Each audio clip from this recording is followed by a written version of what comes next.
Tahukah sahabat rumah belajar, berbagai macam aktivitas manusia secara sadar atau tidak menyebabkan pencemaran lingkungan. Mulai dari sampah sisa makanan sehari-hari, air bekas cucian, dan asap kendaraan bermotor, bahkan zat sisa dari AC, kulkas, dan hair dryer yang kita gunakan sehari-hari. Lalu, apa saja jenis-jenis pencemaran lingkungan? Yuk, saksikan video berikut ini. Salam rumah belajar, belajar di mana saja, kapan saja, dengan siapa saja.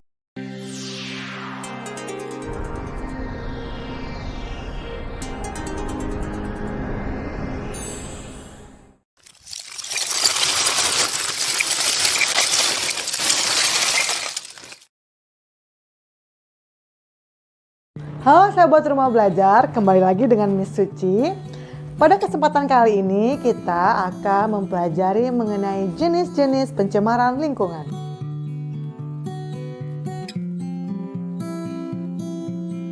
Pencemaran lingkungan dibedakan menjadi dua macam. Yang pertama, pencemaran lingkungan berdasarkan tempat terjadinya. Yang kedua, pencemaran lingkungan berdasarkan bahan pencemarnya.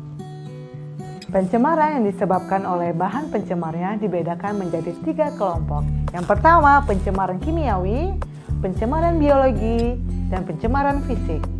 Pencemaran kimiawi disebabkan oleh zat-zat kimia yang masuk ke dalam lingkungan. Bisa dari hasil sisa pabrik, sisa rumah tangga, bahkan sisa hasil pertanian dari pestisida.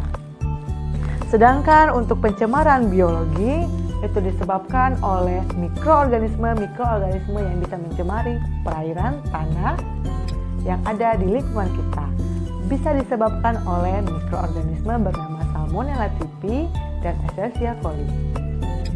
Pencemaran yang terakhir itu pencemaran fisik yang disebabkan oleh plastik-plastik dan zat-zat sisa yang tidak mudah terurai di dalam tanah yang menumpuk di lapisan permukaan bumi. Pencemaran berdasarkan tempat terjadinya dibedakan menjadi 4. Yang pertama, pencemaran udara, pencemaran air, pencemaran tanah, dan pencemaran suara. Pencemaran udara.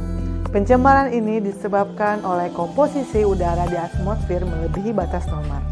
Pencemaran udara ini disebabkan oleh bahan berupa gas seperti karbon dioksida, karbon monoksida, sulfur dioksida, dan H2S. Penyebab pencemaran udara tidak hanya terbatas dari bahan gas. Terdapat bahan-bahan dan senyawa-senyawa lain yang juga menjadi bahan pencemar untuk pencemaran udara. Di antaranya CO2. Pencemaran air.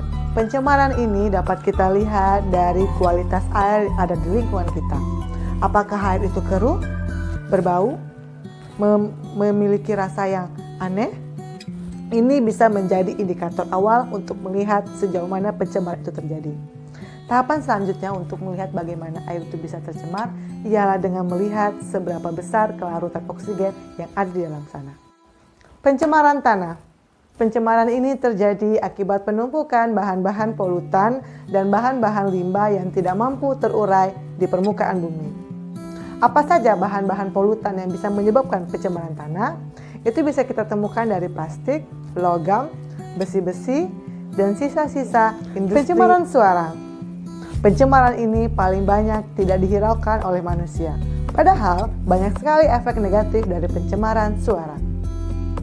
Kebisingan-kebisingan yang melebihi dari 50 desibel itu mampu memiliki potensi untuk mengganggu konsentrasi, sakit kepala, dan menyebabkan gangguan pada telinga. Sumber pencemaran suara ialah suara yang berasal dari deru kendaraan bermotor, deru pesawat, deru mesin pabrik, dan suara radio tape yang diputar terlalu tinggi, melebihi dari 50 desibel.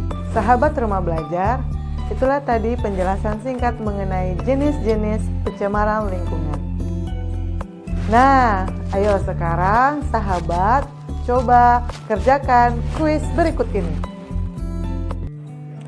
Berikut ini adalah gambar-gambar pencemaran lingkungan yang terjadi di lingkungan kita. Pasangkanlah gambar tersebut dengan jenis pencemaran yang tepat. Sahabat rumah belajar memiliki waktu 20 detik untuk memikirkan pasangan yang tepat antara gambar dan jenis pencemaran.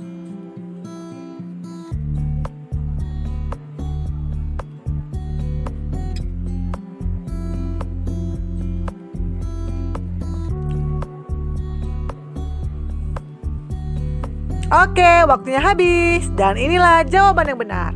Gambar pertama merupakan contoh dari pencemaran udara. Gambar kedua adalah contoh pencemaran air. Gambar ketiga pencemaran fisik. Dan gambar terakhir adalah pencemaran suara. Terima kasih sahabat Rumah Belajar yang telah menonton tayangan video kali ini. Miss harapkan sahabat dapat mengenal dan bisa membedakan jenis-jenis pencemaran lingkungan.